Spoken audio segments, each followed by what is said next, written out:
Hi, everyone. Welcome to another episode of the Biohacking Beauty podcast, where we dive into the latest innovation in skin health, longevity, and biohacking. We are your host, Amitai Eshel, and Anastasia Khajairo, co-founders of Young Goose Skincare. And each episode, we explore how you can optimize your skin health and overall beauty by using cutting-edge biohacking techniques. Whether you're a skincare enthusiast, biohacker, or just curious about how to enhance your beauty from the inside out, you're in the right place. Let's get started. Okay, this is a nice setup we have here. I know, yes. A little upgrade to our usual setup. Yeah, but this is an important episode, so we wanted to kind of, I guess, spice it up or whatever it's called, because this is, we've accumulated a lot of questions, honestly, through the years. We chose the ones that are going to tell our story in the best way. But the idea of this podcast is to address questions that we've been asked along the way and kind of give a peek into the inside working of Young Goose. Yeah, and into our origin story. Yeah. So the first question, I think it's obviously the questions that we get asked a lot, which is like, what inspired you to start Young Goose? So maybe you can start with the story. For sure. First of all, I think also because you answered this question so many times. Yeah. So I can take this one. I think for us, first of all, we really loved getting NAD IVs. Mm-hmm. And we started pretty early on, way before it became mainstream. It was very expensive at the time. Yeah. And over $1,000 an IV it was. Yes. And we really felt the benefits and we knew the benefits. And the idea was born, and actually it was your idea, to see if we can create a delivery method for NAD, for overall boosting of NAD inside the body, but through topical treatment. So you have a lot of ideas, but this particular one I thought was brilliant, and we had to do it. Yeah.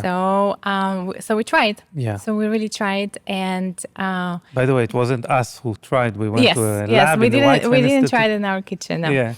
But yes, we had a little bit of money set aside for our future, and we decided that that's what we're going to gamble on with our future money.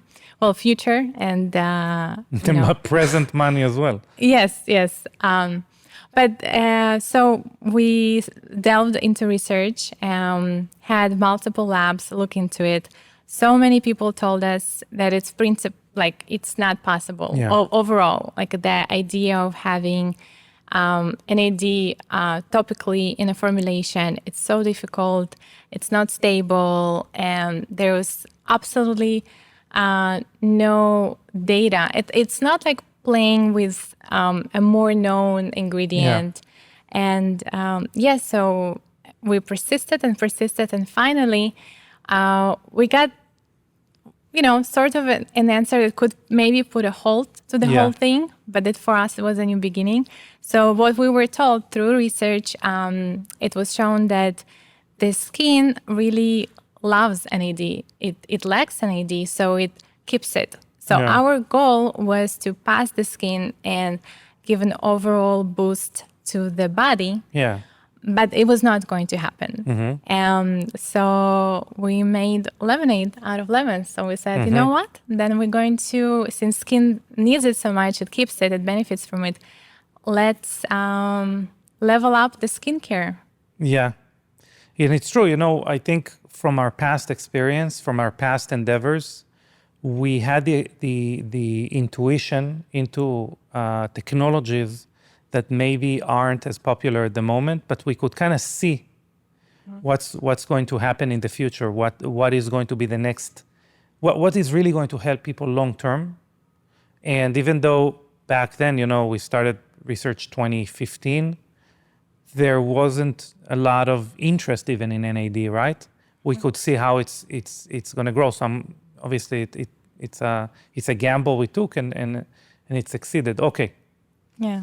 Hey guys, we'd like to interrupt this recording to tell you a little bit more about our newly launched Youth Reset and Youth Daily, our youth line. Yeah, and more to come in this youth line. Youth products, what they do, which is the first time ever in skincare, they target the entire gamut of hallmarks of aging, the reasons why our cells age, die, and of course, the reason why our skin looks older as time goes by.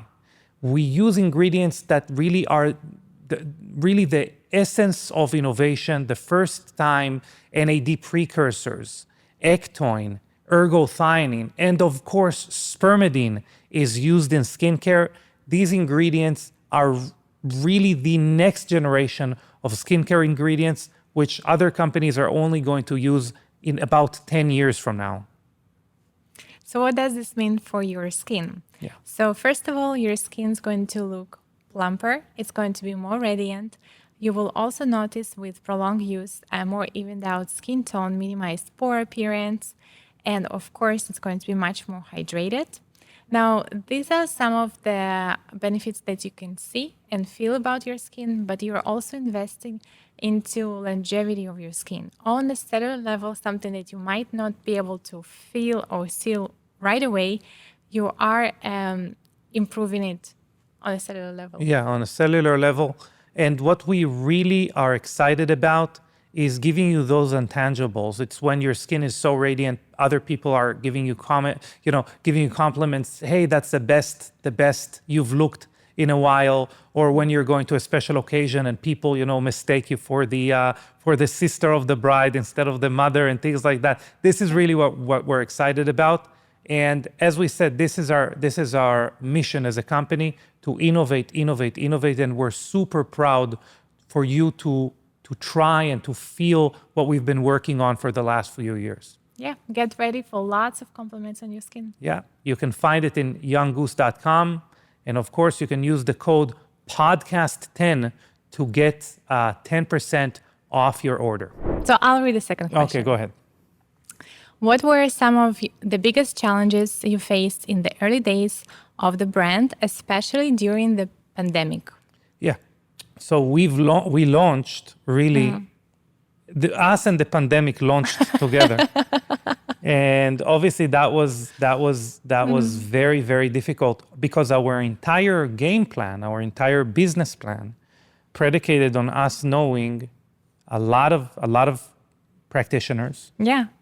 And knowing also where to meet practitioners, which was like, medical conferences, in one-to-one sessions.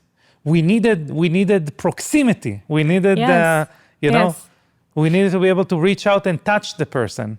And that's also something so interesting about us, that we come from the background of interacting with people. So we always knew that if we have the product and we have the Rolodex of existing practitioners, we'll be able to move the product to them. They will be the one tasked with, bringing it to masses. We didn't have an Instagram account, definitely the challenge there was that was no longer the case. We couldn't follow that plan that we had for ourselves. The practitioners that we would reach out to, so many of them closed their practices, some retired. It was a scary time for a lot of health practitioners. They didn't know what's going to happen. And bottom line, they were not going to start now with this absolutely new grand idea of skincare that, they would have to educate so much their clients, their patients. It wasn't an option anyway. Yeah. So the challenge there was really to pivot. We had to pivot, and we had to become D2C brand and find and build community online, which we just never had an experience in ever. Yeah. Well put. What we really were thinking is, we know a lot of doctors. They trust us. They've gone with us, in other projects, and obviously they think we know what we're doing. we're going to explain it to them, they're going to get it, and they're going to tell the clients that it works, and then the product's going to fly off the shelves. Well, the shelves flew off the world. So so that's the bottom line. When we became a D2C brand, my turn. Am I asking the third question? Yeah, okay. Sure. But to summarize, I think that was our first challenge. We had to really figure out from zero. Well, basically, all we were left with is like a good product. Yes. Yeah. And then what I think also we could talk about a little bit, since we already, we're about to pass the time of pandemic. So do you remember what did we do in 2020, 2021? Because the pandemic was still happening for a lot of states in 2021. Thankfully, we're in Florida. Yes. So I started in the beginning, and obviously you joined me very quickly after. We drove to like farmers markets in the middle of like nowhere. Yeah. In the middle of Florida, where there was basically no enforcement or anything like that. Yeah. And we spoke to people. One was buying an onion grater, and the other one bought an ornament for their preparing for I don't know what. I remember we had a neighbor that was selling wooden toys, which were eco and. Yeah, anyway, our neighbors were not the usual neighbors we now have in the health optimization conferences. Neighbors for a booth in this place. Yes, neighbors in those fairs and markets. Yeah. Yes. We were really, but what was born out of it, we really got to talk to customers. Yeah. We really got to meet them. And actually, for a while there, some of those customers that we acquired in those fresh markets, they supported the brand. They believed in the brand. They continued with the brand till today, and that really warms my heart because definitely it was not part of the business plan. When we were planning how we're gonna move forward with it, but we did what we could. Yeah, and it worked out. Yeah, and look at us now. And I remember that. So we had those in-person sales at those farmers markets. And then the only sales we would get online were from who? From competitors. From competitors, curious about the product and reverse engineering it. And we were so desperate for sales. We're like, we're gonna send you product. We'd rather you think it's a good idea. No, I remember. We're not gonna mention names, but I remember one in particular. You got so excited. I wrote them a letter. Purchased them. That you wrote them a letter. That you're a fan and you've been following them for a while. Yeah. And then, literally, like less than a year later, they had a product on the shelf that had our ingredients. They could never match everything because it's impossible. But that was such a reality check. Yeah. That was like, okay, we're now business owners, and this is what happens in the business. You can't be naive and think that everyone is out here to propel your brand. No. Yeah, I wrote a letter. Hey, we can collaborate. We can do this, that. Yes. Never heard back. Heard back in the form of a product that tried to be like our product. That was their answer. But they also got sued by their. It seems like that was their plan. That was their business model, and they were doing it to other companies too. Yeah. So we didn't sue them, but somebody else. Had the money made a for better it. Product. So, question number 3. How did you grow Young Goose from such humble beginnings? Again, I did not write this question. From such humble beginnings and build the strong community you have today?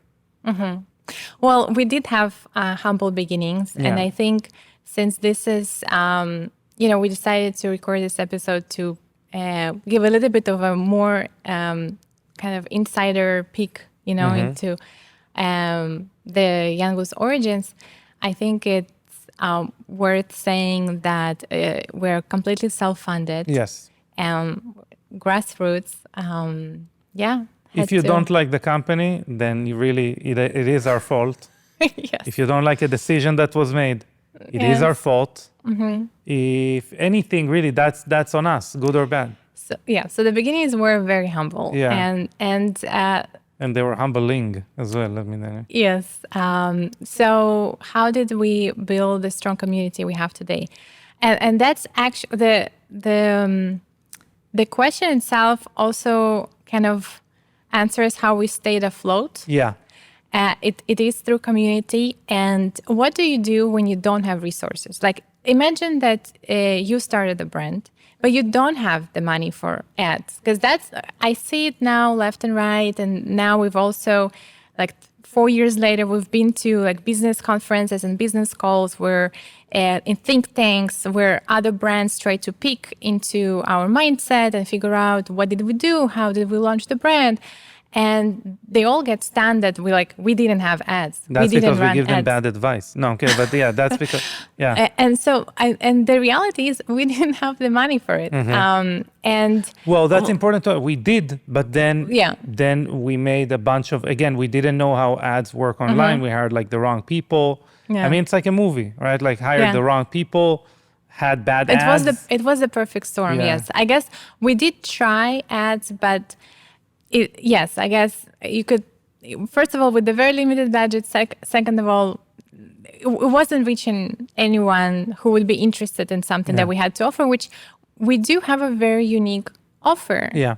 It fits into everyone's life, but very few people can understand. Till today, so few people know what is NAD+, even though it's becoming more and more mainstream still. What we decided to do is definitely to connect with the community, just like we started at those fresh markets and we met our customers and we talked to them. We figured out what is it that they need in their life, because skincare, it's really part of your everyday life. Yeah. When you make time for it. Some people, why do they don't have a skincare routine? They never prioritize that because you don't have time for everything that you want to do. So I would also say, just it's not really the answer to the question, but something that you said. It is time, okay? But it also is we only have a certain bandwidth to make decisions every day. So if something is not a habit, and you need to kind of really make a decision. Now I'm going to use this product, and then I'm going to use the other product, and then and it's all micro decisions that you're making. You come out of these, 5, 6, 7 decision-making sessions that you just made, and even if it seems like very small to you, you're actually more tired at the end of this.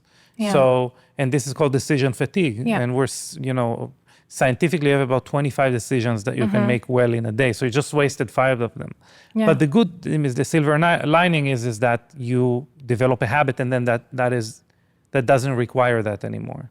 Yes, and speaking of skincare as a habit, it's very different from many other habits that we do. Like, okay, brushing your teeth. That's something that our parents taught us since the very early childhood. Now, I actually see that there are some skincare rituals are like just the foundation are taught to children. Yeah.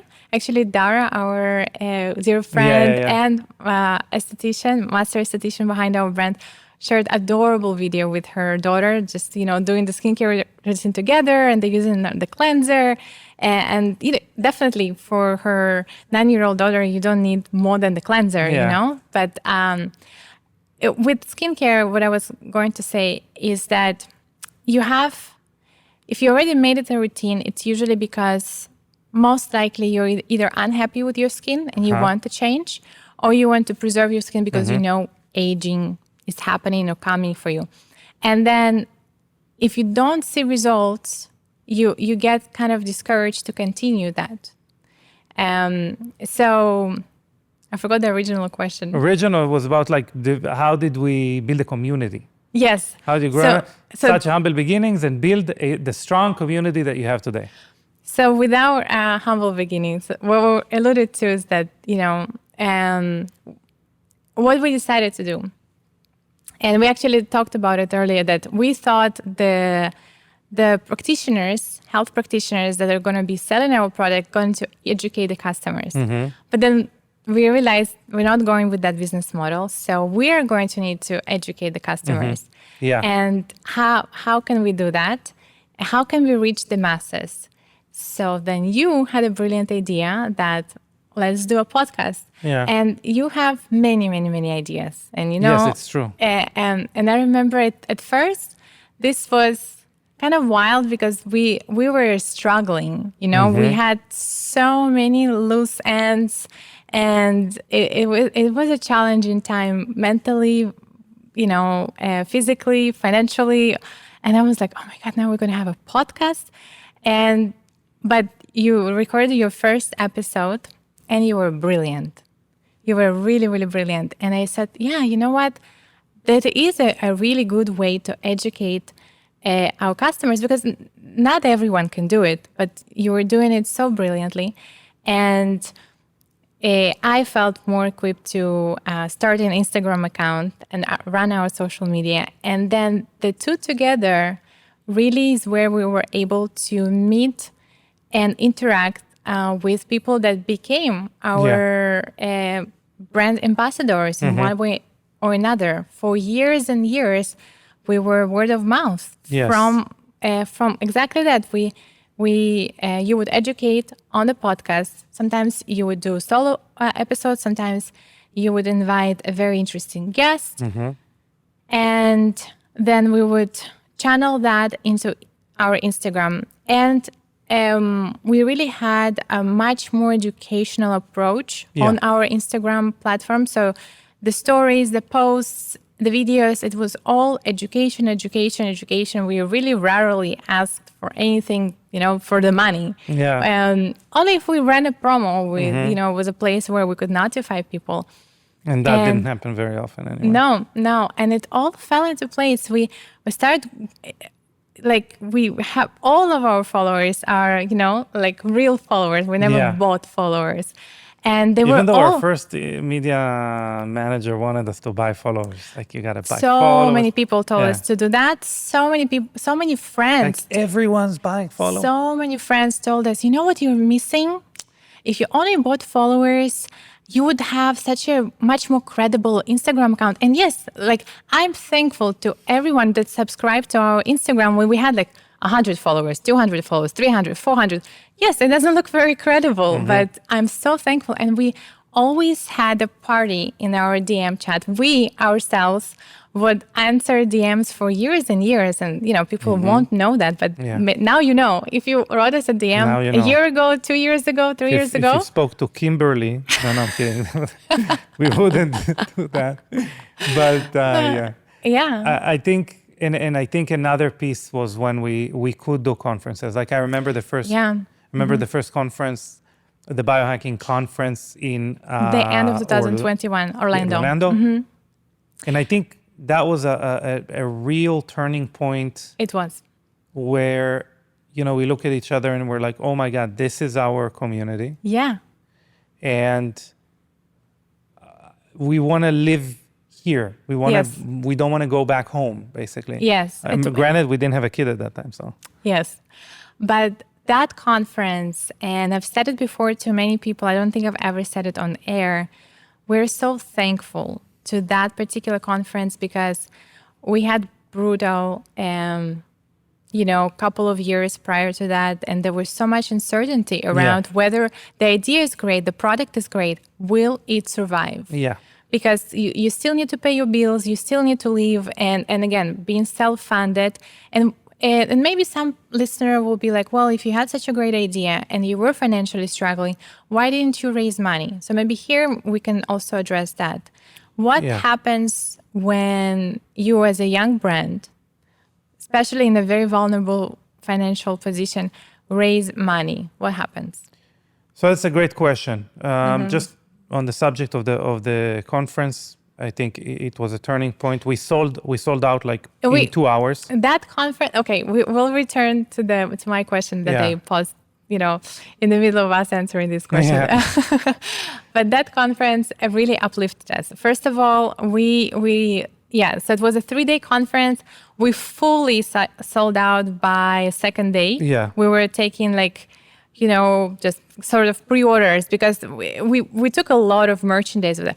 And actually, I remember planning for the conference because we drove from Miami. We drove with the car. We had full car of merchandise. And you were like, we should take X amount. And I was like, no, I think we should double that just in case, And then from doubling of what we thought we could sell and being fully sold out, in a day and a half, and it felt surreal. We really understood that yes, there are so many people that get so excited when they try a product. And it was also mind-blowing. We met some people that were already customers, which we had very few by then, and heard about us. And they would be like, yeah, I heard about you here, there. Like we realized that there is a buzz about us because we, in the meantime, in the lockdown, right? It was very early after the lockdown. We're in our apartment trying to figure out how we're going to, survive, and to find out that there is a community already. And sort of, call it fan base, just supportive community. It was fascinating. And I would just say one last thing. Again, it was a challenging time, pandemic, people were scared for everything. And there was a lot of sadness. And in that particular event, there were so many people that kind of shared the same ideas. They were in the same wavelength. Everybody was so happy to be together. And there was, it was a fascinating turning point for us. I would say that one person came to us like, I would have bought the product, but you make it from geese. Yes. And the joke became in the conference, no geese were harmed during the making of this product. Anyway, but that, as far as the conference, again, really made us feel like made us feel vindicated. Like, this is an idea that will survive. We only need to really continue doing what we're doing. To your question, which is not one of the questions, but what happens to a brand when it takes money? First of all, how does a brand look like? How can I recognize a brand that took money? Normally, a brand that took money had to convince the investors. And part of like a playbook of a brand is like to commit to one molecule, or sometimes a couple, but normally to commit to one molecule or one trademark, and really try to convince the client, the person looking at the offer, that this is a panacea, that this is a silver bullet that is going to solve everything.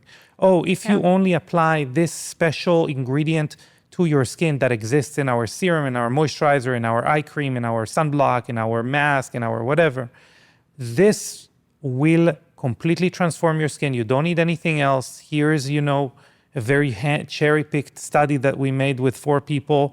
And that is something that probably, now that I'm saying it, a lot of people are like, oh yeah, I actually have probably bought like 5 different products that said something like that with blah, blah, blah.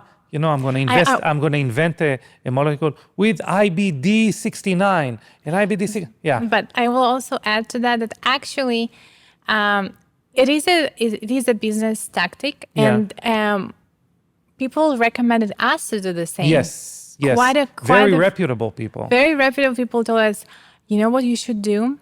Especially when we started growing the line and have different products, and each one, addresses different hallmark of skin aging. And people thought, no, you should take your NAD. That's already working for you. People, started buying your products because you have NAD. Put it everywhere. Yeah. And I quote, make it seem you can't have enough. Yeah, that's true. And we, again, appreciate people who gave us advice because they cared. But we stayed true because we came from the R&D. We knew that NAD, this key molecule in any repair process that your skin or body is involved in, is only the fuel. If I don't put my foot on the pedal, or if I don't have a wheel, or whatever other analogies I can make here about driving, or about getting anywhere, if I'm not putting the address in the GPS, or I know it by heart. I hope people are still following though. Yes. So NAD is the fuel. Nothing is going to happen. So it doesn't matter how much fuel, I can pour fuel all over the car. That's not gonna do anything. And that's a lot of the times what we see in skincare brands. And that is really a hallmark, no pun intended, a hallmark of skincare that had professional investment. First, they had to they have to convince the investors that they have something unique that then will be able, that stock will grow. And we recognize that we came from that field. We came from entrepreneurship. We had a consultancy before. We obviously launched brands for other people. And we were also part of a brand. We worked with a brand that raised money. Yeah. And what did we see? We saw that, and it happens, and you see it in movies, and it's pretty true. 99% of the times, the founders will lose control over direction of the business. It will really, for us, it's our passion. It's our, the product is really extension of us. And we create products that we would use, and we want to innovate until there is no more room for innovation. But that's not going to happen. And when you have a board, when every decision that you make, you have to run by someone else. Yeah. And a lot of the times, the decisions that we make that have to do with R&D, they're very financially costly. Yeah. And if for us, it's okay because we are not in a position where we want to take all the profits and do something with the money. The money goes back to the business. But if you have investors, they need their investment back, and they need percentage of that. So you actually not allowed anymore to make those decisions. So and it will also spiral to, let's say, in skincare, you have ingredients, obviously. And a lot of the times you will see the different skincare brands have different prices, but it seems like they revolve around the same ingredients. For example, vitamin C. Yeah. But very few people understand or know that the price of the ingredient depends on the quality, but the name on the back of the label of the ingredient stays the same. So you can have the most expensive and the most pure, the most valuable, best working vitamin C, the one that's really going to make a difference in your skin. I'm just using vitamin C as an example of ingredient. And you can have actually vitamin C that can easily go rancid, can disturb your skin microbiome. But on the back of the label, it might even they're going to put, since vitamin C has different, configuration, they'll put in parentheses like vitamin C, but that applies to, any hyaluronic acid, like anything really, even even the type of MCT that most companies use. Exactly. So the bottom line is that for us, we're able to say, okay, we're going to use the most expensive pharmaceutical grade of every single ingredient. And that's what also going to drive the cost of our product, which I know is a pain point for a lot of our customers, but I hope this helps a little bit and, understand where it's coming from. And then, yes, there will be alternative products that will be much cheaper because they're using this lower grade of ingredients. But yes, if you have a board, they most likely will advocate that you use something that, to drive your margin, to grow your margin, again, for pure profit. Yes. Yeah, a lot of the times we say, and it's something that you say a lot, is that the difference between the same ingredient, the quality difference in skincare can be bigger between the quality difference in meat between, like a fast food chain and like a very expensive, grocery store, like an organic grass-fed meat and something you find like in a fast food chain that came from frozen whatever, right? Like the discrepancy there is smaller than the discrepancy between the same ingredient, different qualities in skincare. Yeah. It's very, very important to understand. Maybe segue. So that's kind of why we didn't take investors. We said, we have a good idea. We know to create like the best skincare line in the world, the best really solution for different people. And maybe we'll talk about innovation in the end, but we continue to innovate. Like we continue to push the envelope. Not possible with the board. The board wants, first of all, to be profitable. They don't care about, The board is there to mitigate the risks. Yes. And we, as a company, we are Do the risk-driven. opposite. Okay, but let's Should talk I read about the next question? Yes, because this actually ties into that. Yeah. So can you walk us through the development of your first products and how that led to expanding the Youngest line? Okay, so the first product was Care. Great product, our first product. And by the way, it was very expensive in the beginning when we launched it. Yeah. Very expensive. People in those fresh markets were paying $200 Yeah, for over it. 200, like 210 or something like that. Yeah. And once we gained any type of traction, we could make more of it. We literally sent an email, hey, sorry everyone who paid, $210. It now costs 98 or 99 or whatever it is. Like we never wanted to be like over greedy, right? And what we did was we took that NAD molecule. We didn't phrase it sorry. We said, good news. Now you can continue your regimen for, 50% less, which we didn't have to do, but we did because we could. Yes. And we will always do that. So what's really cool about Care stands for Cellular Anti-Aging Repair and Energy. And what we did there was we said, hey, we see in a lab how beautifully NAD building blocks, precursors, what we used, fuel repair, but it's predicated on the skin's, again, on the GPS that you put, like what do you want to get out of your skin? So we wanted the first product to be a product that tries to cover these bases as well.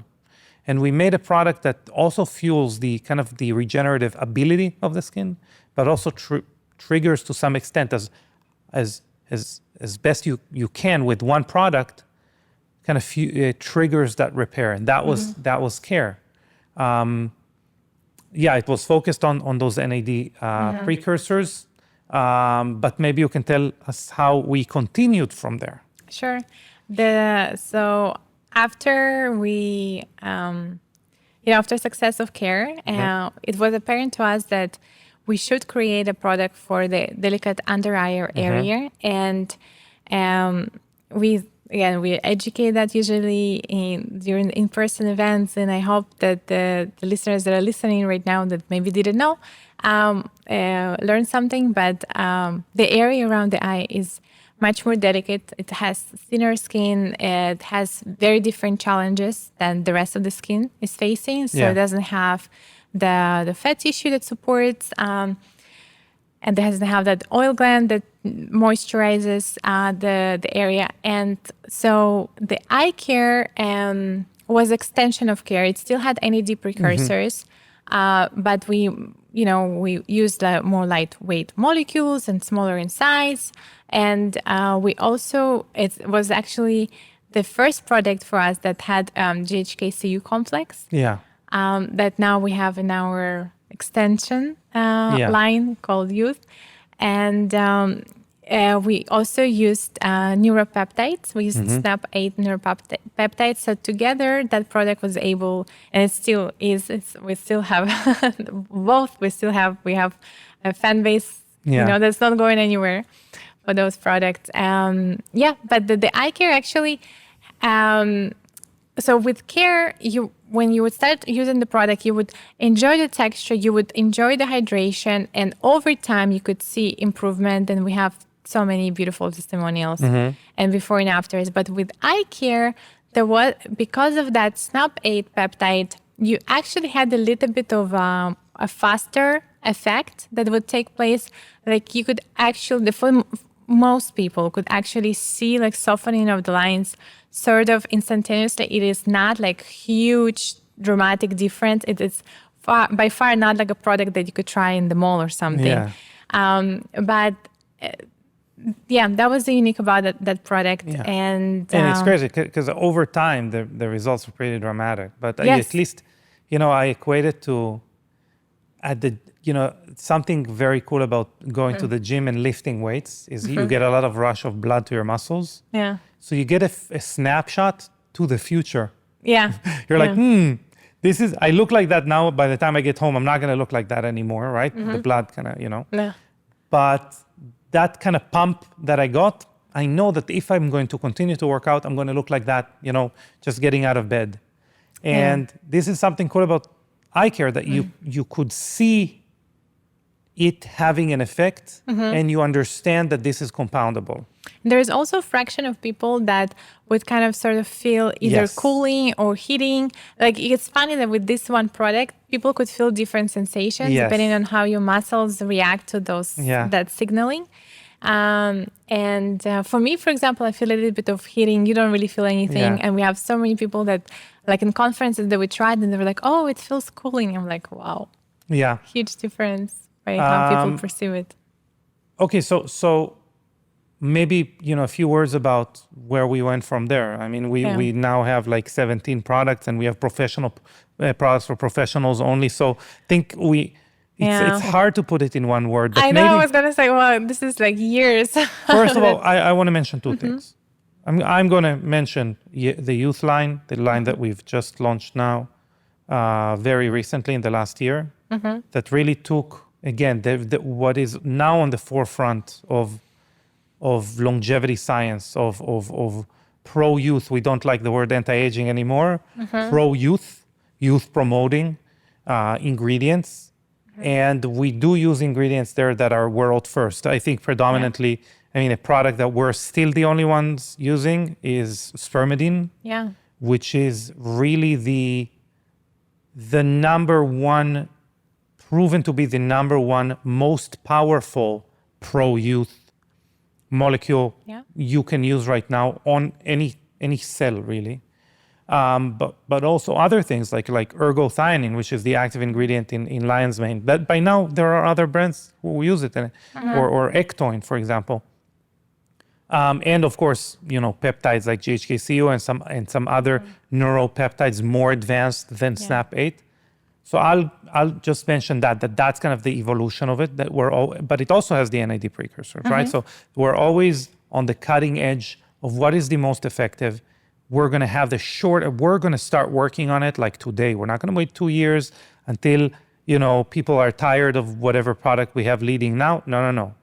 There is an innovation, we're after it. Yeah, but also it's probably worth mentioning that with spermidine, it did take us 2 years to develop that formula. And it was such a surreal moment when it finally was live, and it was so well received. Yeah. And now we're pretty growing. Crazy. Yeah, now we're growing that line. We're growing that line, but we have other, we have other innovations. And that is, and obviously our sunblock took us like 4 years to develop, right? So there is a lead up time, but we're always making sure that we're innovating. So that's as far as like these products. But I think maybe in like a very short, but I think it's very important to understand this is our commitment. Like how is the line going to evolve? This is our commitment. The commitment is efficacy and cutting edge. Yeah. And for anyone listening that maybe it's your very first podcast episode and you're not familiar with the science behind our brand, if you want to learn more about what is NAD+, what is spermidine, you never heard about those, we have separate podcast episodes where we have deep dives, which is, not going to overwhelm it with those bits here. But you have all of that in our podcast. And probably by the time this episode is live, we're going to have our new website launched, where we're also going to have so much more science throughout the website, where you can, if you want to educate yourselves on all of those molecules and how they function in the skin, just go to our website and, you'll find it. Yeah, certainly. Okay, question number 5. What was the most difficult part of developing your product line, and what lessons did you learn? What was the most difficult part? We had many difficult parts. Yes. I think the most challenging part in the beginning was making sure the product got to the consumer the same way it left the manufacturer. I think what most people don't know is that in some brands, so we actually know from behind the scenes some statistics, some brands you get only 7 to 10% of the active ingredients that you started with when it left the facility, when it was put in the bottle. About 90 to 93% of the active ingredients are. Sorry. It's okay. About 90 to 93% of the active ingredients are actually becoming either unstable, degraded, things like that. So I think it's important to talk about the fact that it was a challenge that we took on. We said, hey, you paid for, NAD precursors or peptides or, resveratrol, which we didn't even mention that we use a patented version of resveratrol. So you paid for those very high potency active ingredients. Well, guess what? They are active. They're not only active, but also reactive. So let's talk, you are really the person that took it upon yourself. So I would love for you to talk a little bit about like how we preserved these products, how did we make them, arrive to someone's skin in the best condition. Yeah, so I think my answer is going to be twofold. First, I'm going to start with the fact that we had to develop and choose very wisely our stabilizers. So, and in the world of most of biohacking, I wouldn't say health and wellness optimization, there is such a bad rap around preservatives. And it's a topic. It's a very heated topic, and there are phrases such as like, well, if I can't eat my skincare, I won't put it on my face. But if you have any background in biology or chemistry, you'll know that just doesn't add up. But even if you just try to think about the fact that any product that you went and purchased that's on the shelf somewhere, right? Whether online or in store, it's on the shelf. You realize you're not ordering it in the restaurant from the kitchen, right? It has to be stable. Yeah. And the product that you're purchasing, actually, that's not true with our products because we're still a younger brand. We have faster turnover of products. But if you're purchasing any brand that is really mass market, the product that you're purchasing, it's like at least 3 years old, best case scenario. A lot of the time, statistics says it can be 4 to 5 year old, by the time you receive it. So would you consume a juice that is a couple of years old? No. So that's not going to be true for skincare. So again, very reactive molecules. And I actually remember now that I'm answering this question, we have a client, and we are, again, we're talking to our clients. So it's an important part for us. And I remember the client, she told me, wow, I love the idea behind your brand. I love that you use this cutting edge ingredients like NAD+, but why do you use preservatives? And she was referring to a preservative that is very well known, has lots of clinical data, doesn't have again, with us, we use it in very micro amounts, like 0.05%. And she would say, this particular ingredient, the preservative, if you just Google it, you can find out that it can have so much, issues for your health. Why wouldn't you use, for example, fermented horseradish? And you can find out now online. But that's funny enough. We kind of did. We didn't use fermented horseradish, but, we had a meeting, a year and a half ago, where we said, you know what? It's important, and I think that's something about a brand that's kind of hidden, and I want to emphasize that because we can talk about preservation systems.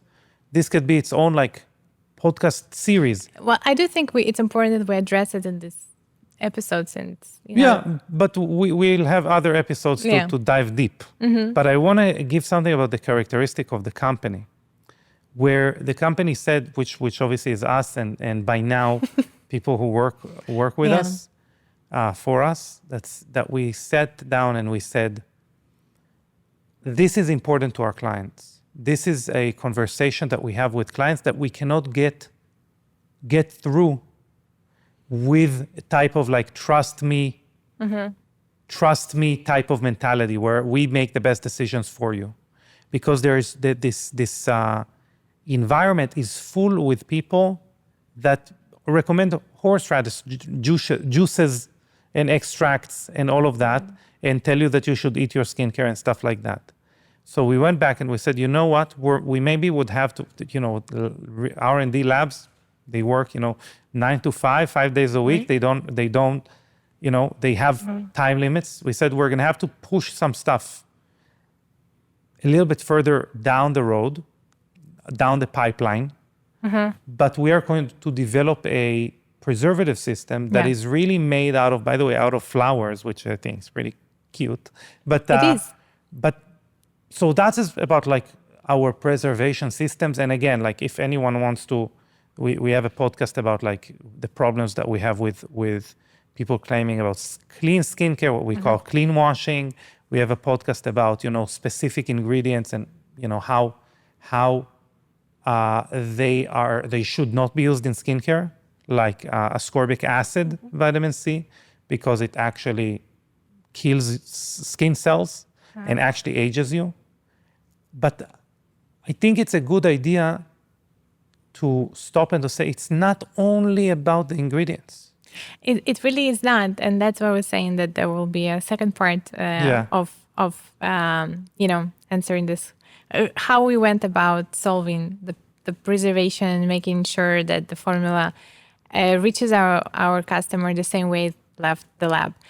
So one part is chemical preservatives, right? So as Amitai explained now, we did, and by now we did develop a very clean preservative, and it was important for us to meet our customers and what they want. But to your point, non-preservation doesn't exist. Yes, and okay. And the second way we did that was the packaging. So from day one, we used double-walled, airless packaging that really prevents the exposure of products to air and light, and especially the products that have those reactive compounds. The only non-double-walled product packaging we have is like our cleanser, because it is very gentle formula. It doesn't have anything reactive there on purpose. Well, but if you look at anything else, if you have our products in the house, the wall is doubled. Yes, and it's airless, so sometimes you have to pump a couple of times for the bubble to come out, and for you start receiving the product. But that was a huge part for us, and it's actually it was a huge learning curve, because again, reminding everyone, we had a tight budget in the beginning, and then we want to source the best packaging, the best quality, right? So we were limited with options.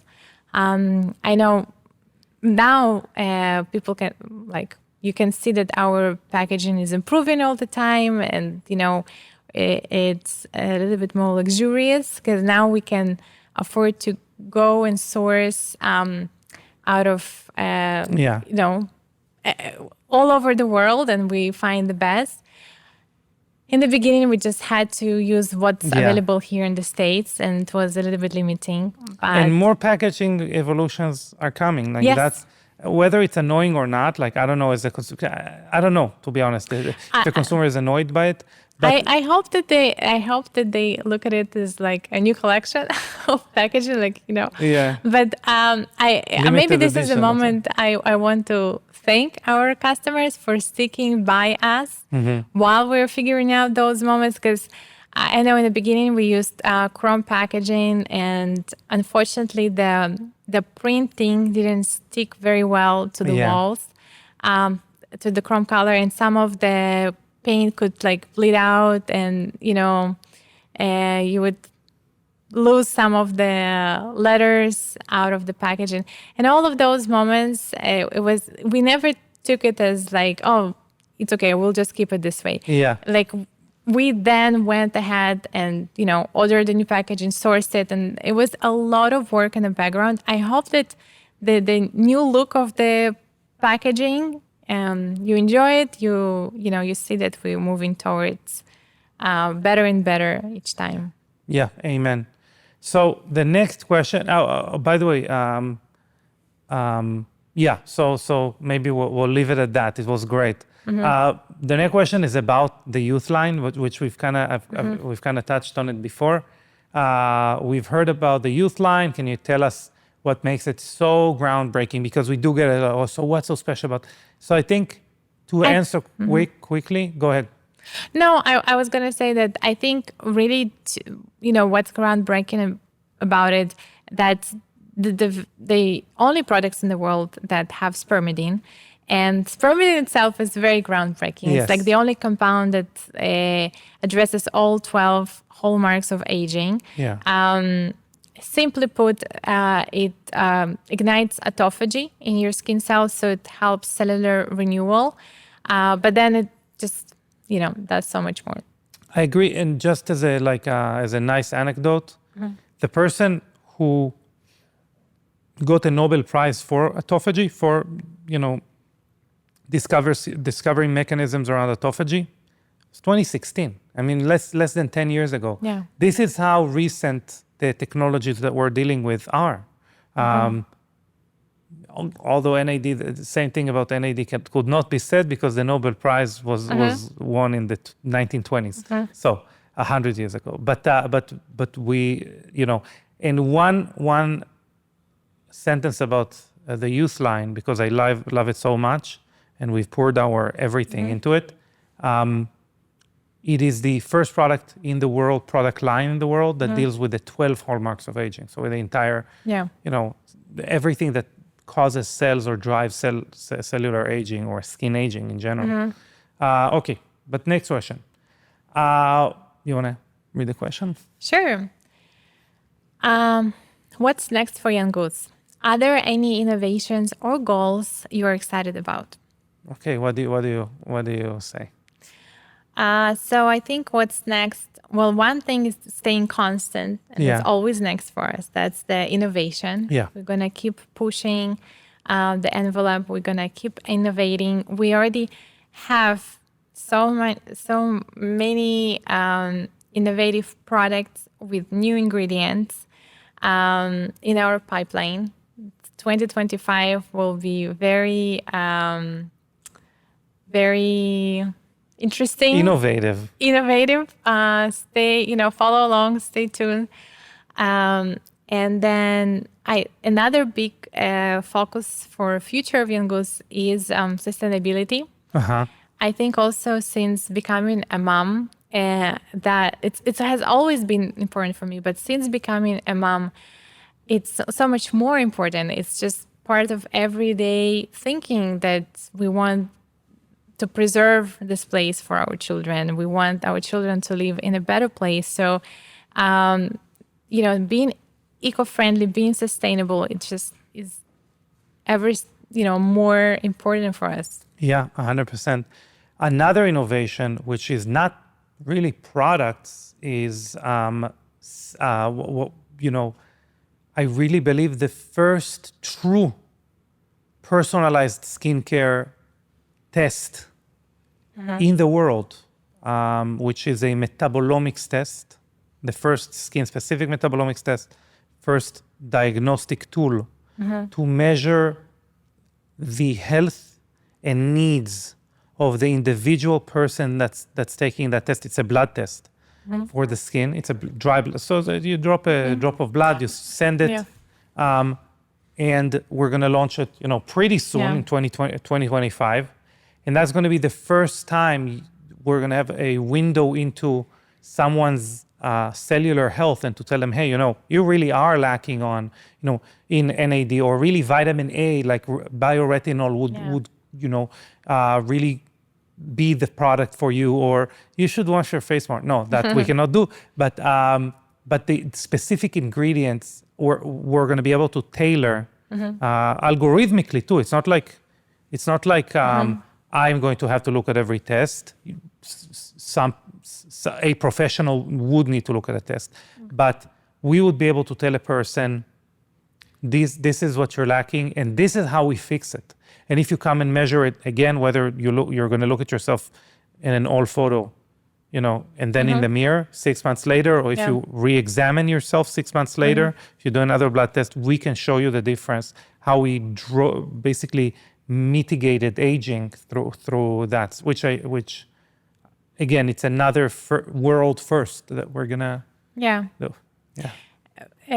Every time we talk about the metabolomics testing that we're going to have, it just blows my mind that until that happens, because the test already exists. It's, it's just waiting on like final packaging until now actually it's waiting on FDA registration. Yes. Well, final, paperwork to be able to be distributed. But it blows my mind to think that until that moment, the only personalized testing that you could do for skincare was your DNA testing. And with DNA testing, you can't retest for it. It's always going to be the same, suggestion. And it's it maybe was a good idea at first.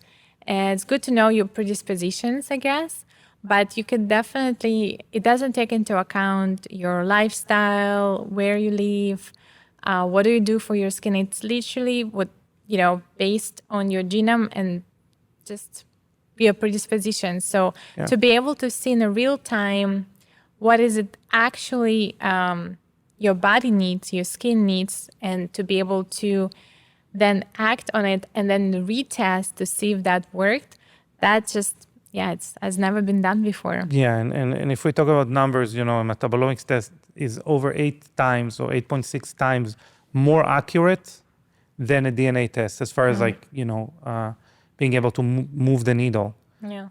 So I think we should be very proud of that.